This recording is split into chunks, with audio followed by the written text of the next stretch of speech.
Welcome back to Perspectives. Let's go to the studio for part 3 of our conversation on leadership. Okay, welcome back to Perspectives. We have Parool and Nathalie with us today talking about leadership, and we were just about to hear about a shining example of leadership from Nathalie, from somebody who is in the past. Yes, it's Queen Elizabeth I. That's been one of my favorite leader forever, because you asked, one of the question was, are you a made leader or a born leader? And personally, I think technically she was not a born leader, because when she was born, she was not an heir to the throne, and she was not. But people, and her mother died quite young, but people around her knew that there was a potential for her to become one, so they made her a leader. They really showed her.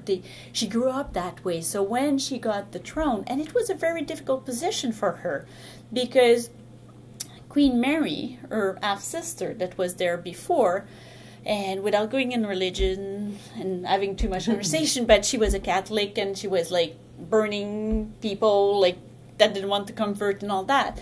And when she said to Elizabeth, I'm going to recognize you and you'll have the throne, she made her promise that she was going to keep the Catholic faith.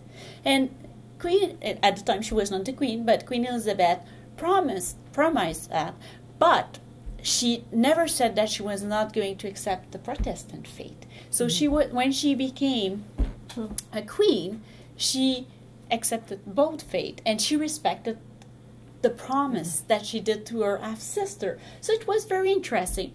But as I said, I think what made Queen Elizabeth, because she was very successful, and I think 2 years after she came, Queen Mary of Scots tried to invade, and there was like problem.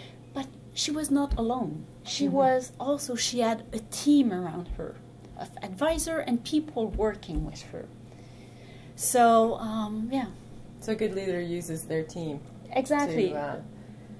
They inspire other people for a cause, and they have a vision. And she always had a vision for her country. That's why she always said, oh, yes, I'll get married. Yes, yes, yes. But she never did, because she wanted to manage it her way, and she had the vision, and she was true to herself. Good. Yeah. And I think what Parool was saying about self-awareness, she understood where she needed strength on her team and where she was strong and where she could step forward. So I think that was, and then use the team.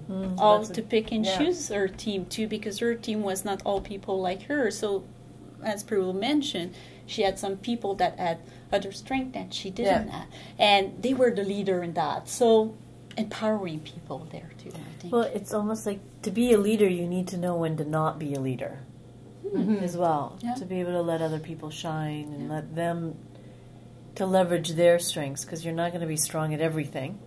And so to leverage someone else's strength and know when to back off. And what I heard you say was that she was also moved by her own urge. There was something that she was inspired to do, and that is what she honored, and through that was able to inspire others as well. Yeah. So inspiration from within, so really when you think of the word inspiration, that does inspire, right, comes from within. So to be inspired and then to be able to share that, derive that, follow it, and hopefully others will believe it too. And she had, I think, wonderful skills, communication skills, and all kind of different skills that in those days you needed. Not sure you need to know Latin anymore, but you know, but in those days it was to be able to connect with your audience, right? Exactly. It's different now. I mean, I'm going to jump a little bit, but it's being able to connect with your wireless audience, or your YouTube generation, or they like to text and we like to talk, and you know, they would prefer everything to be virtual, whereas, you know, I'm not a big fan of everything being virtual. So it's just different. I think that also speaks to different learning styles as well. Not people like to be in front and tactile and touch and feel, and some people could care less about that. So lots of layers in there. But being able to communicate with your audience in the way they want to be heard or want to hear the message, I think is also a really big skill, because you need to be able to deliver it in a way that is going to be understood and at the level, meet them where they are. That's a really good skill for a leader, is to be able to know to meet somebody where they are, because you meet them and only then are you able to take them where you're going. And recognize them too, the way they want. Well, that's huge. Recognize them the way they want. Recognition is huge. Because that means you see them. To come back to my seen. Queen Elizabeth, some wanted money, some wanted titles, some wanted advancement for their family, and she was able to provide that. Yeah. But recognize them the way they want. Yeah.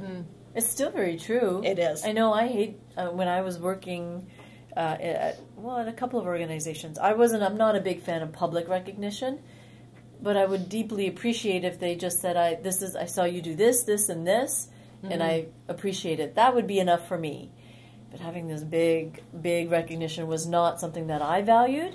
Some people do. Some people do. Yeah. Not for me, though. But so that's just it. You need to be able to recognize what would be important for this individual. Because that's a very big part of recognition as well. Sometimes public recognition is also designed to incent other people. Of course, yes. There's a message. Yes. That's about the individual. Yeah. It's not about the person. It's also about demonstrating the desired of course. behaviors. Yeah.